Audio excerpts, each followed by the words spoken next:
First of all, is this an arithmetic or a geometric progression? Well, first of all, let's take a look.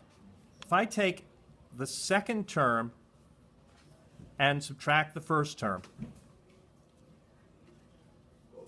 that's 12 over 5 minus 3.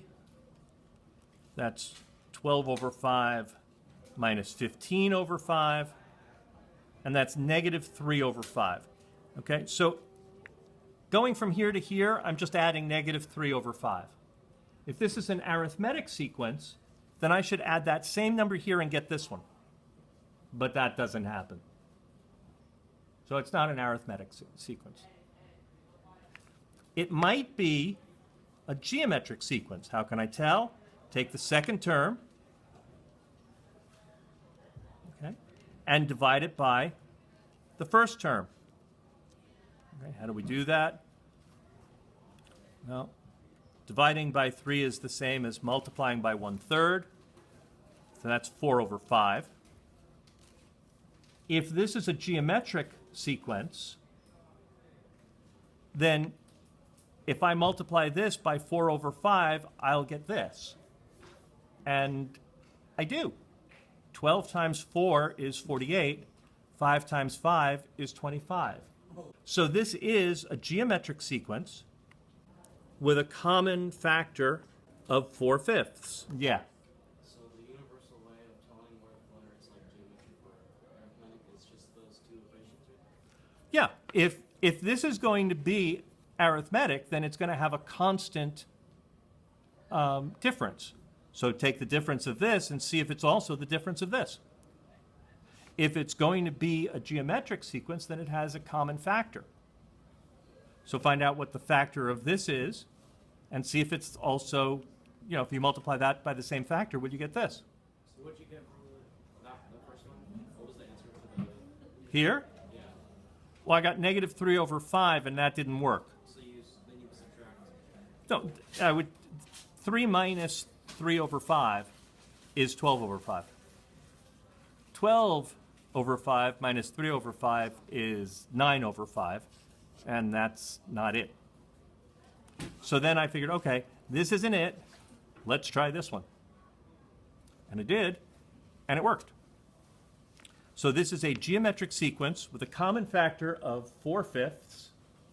And if I wanted to write a recursive formula, that's pretty easy to do because the first term is 3. And every time I want to get the next term, I got to take the term that came before it and multiply it by 4/5.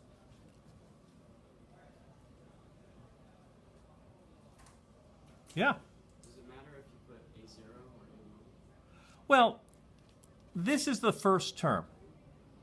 Okay? Generally, we use A1 because this is the first term. When we're telling a story about something that happened before the clock started, right? And we put in an A0 term. In other words, before we started skiing downhill, we were 500 feet up. So it doesn't exactly matter? Sort of depends on the story. If you don't have a story that goes with it, if this is your sequence, then this is your first term. Okay? Okay, anybody else? So this is the recursive formula for this. Notice what happens. Just like we did before, this is going to turn out to be 3 times 4/5 over and over and over again, but each time it's going to be 1 less than the term. Do you see that? Just a little bit? Well, let's work it out then. If we take this, A1 is 3, A2 is 3 times 4/5, A3 is 3 times 4/5 times 4/5. A4 is 3 times 4/5 times 4/5 times 4/5. Okay? over and over and over again, we take the one that came before and multiply it by 4/5. So if this is the first term, we didn't do it at all. If this is the second term, we did it once. This is the third term, we did it twice. This is the fourth term, we did it 3 times. So if I want the nth term, I've got to take 3 and multiply it by 4/5, 1 less than n times. So we've got this sequence. I want to know, is this an arithmetic sequence? Let's find out. I'm going to take 37 and subtract 29. I get 8. So 29 plus 8 is 37. 37 plus 8 is 45. Plus 8 is 53. We've got ourselves an arithmetic sequence with a common difference of 8. If I want to write a recursive formula for this, A1 is equal to 29. And for each term, I'm going to take the one that came before it, and I'm going to add 8.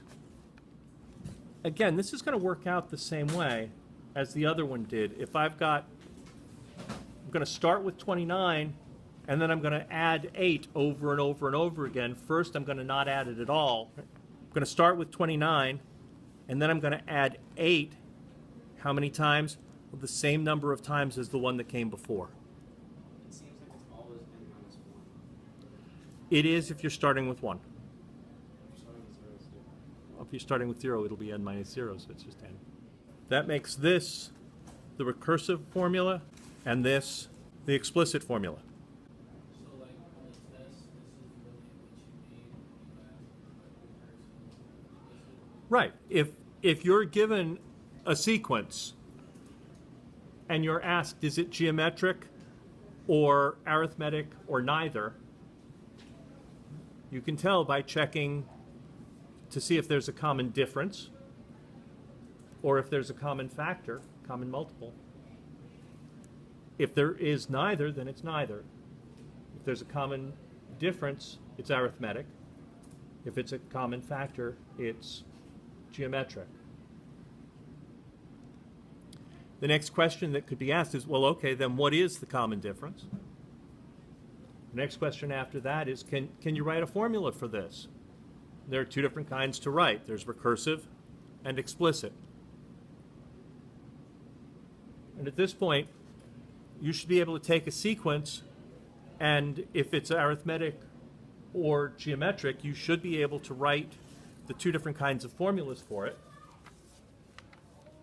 And then going the other way, you should be able to take an explicit formula and find a specific term, or take a recursive formula and find a specific term.